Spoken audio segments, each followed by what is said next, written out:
free to play Smash Brothers. Multiversus is a dope game, but some characters are kind of poopy compared to others. Like, Morty can't even charge attack unless looking directly up. And the same goes for its game perk system. Like, check this out. Tasmanian trigonometry. That's literally a free 10%.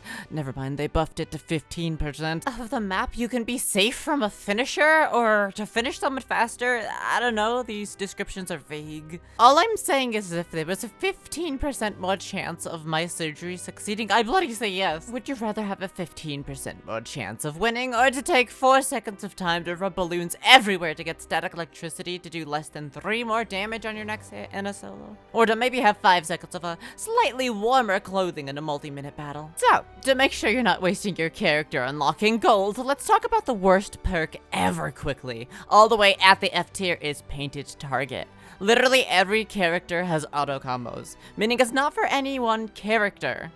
This entirely depends on how much you and your character rely on it, but it ends up leading to just being a counter to attack decay. And if you're relying on a counter for attack decay, I think you should be practicing more.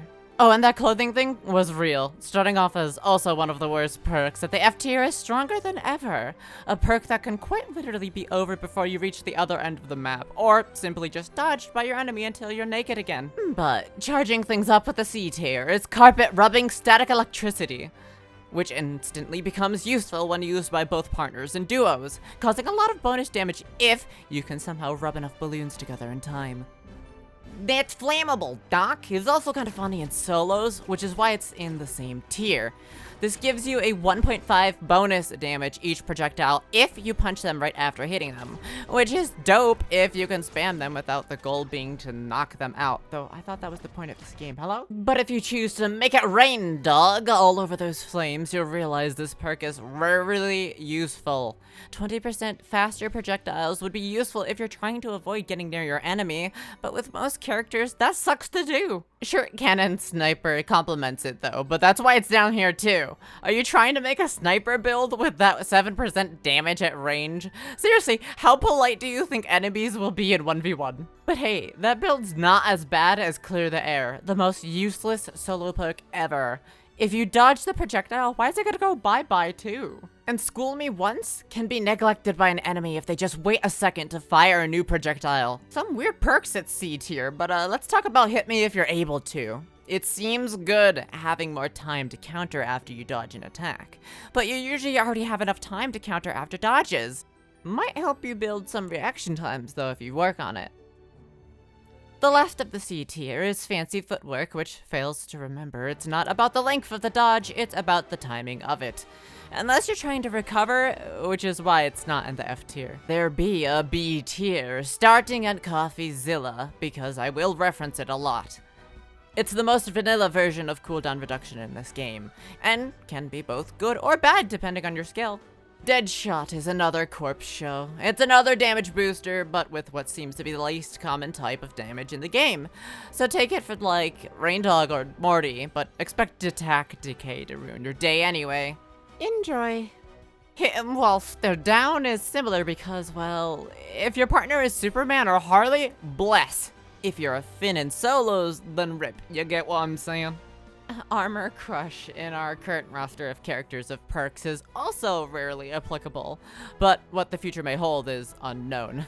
Incoming 999 Armor Iron Giant! Leg Day Champ is a questionable perk though. If you're a spiking legend, then go ahead, but I think most of us aren't. So it's again very specialized for specific playstyles or characters. But gravity manipulation! I hope you're a deity of spikes, cause they're already using this perk like right now. The Speed Force Assist ends this tier, for just being fun and, again, rarely applicable in any actually useful way. Like characters that want you dead before you even realize it. The ace of perks. At A tier, pretty much every perk has a major use for some player, or is easy to use to get major bonuses. Let's start with Aerial Acrobat. More air control in a game where you don't want to lose control in the air. Triple Jump is another great survival perk. Not the best, but a great starter for most players. This leads to the purest of motivations, which is not jumping, but 15 non-stop seconds of bonus murder that a player can really use if good. snowball effect on one hand, though, can be a great perk or a terrible perk. Online with no communication, wrong! Next to your bestie who gives callouts, easy game. Though the game is about knocking enemies out, not building super high numbers, so I'm a little conflicted. I'll take that as CoffeeZilla, but improved for specifically characters who could apply fast debuffs. An example, Harley or Superman. Absorb and Go is a bit situational, really, but still better than dang CoffeeZilla. Oh, and LeBron called. He wants his free projectile armor back. Retaliation Ready is basically a decent primary perk available as a side perk. I group these 4 perks here because they serve a similar purpose. Lumpy Space Punch, Wildcat Brawler, Up and a Sleigh, and Percussive Punch Power. They're all free damage perks, and who doesn't want 5% more free damage? Now, the last of the last perks. What I see as always useful, or at least way too easy to use. The top S tier. Slithering into view is Toon Elasticity. Considering bouncing off walls gets you killed on some maps, 20% less bouncy ballness is life-saving. Taz Trig, though, I can't even read this! It either saves me 15% of the time, or I launch things further 15% of the way. Either way, bliss! Slippery Customer literally lets you be worse at the game. Great for newbies. But with Last Stand, you enter hard mode, having everyone target you, but giving you so much extra power. Live long enough to make it worth your while, and matches can be yours. That's not all, folks, and Second Wind Beneath Your Wings. Both are for pros only, but essentially are get out of jail for free cards, and just better than triple jump distance-wise, typically. Kryptonian Skin negates that damage buff from those perks we talked about earlier, so it's almost weirdly a must. Back-to-back is incredible too if you have a coordinated duo partner. But in a single bound, the impromptu pocket dodge, sign me the heck up! And finally, what CoffeeZilla wishes what it was. I dodge, you dodge, we dodge.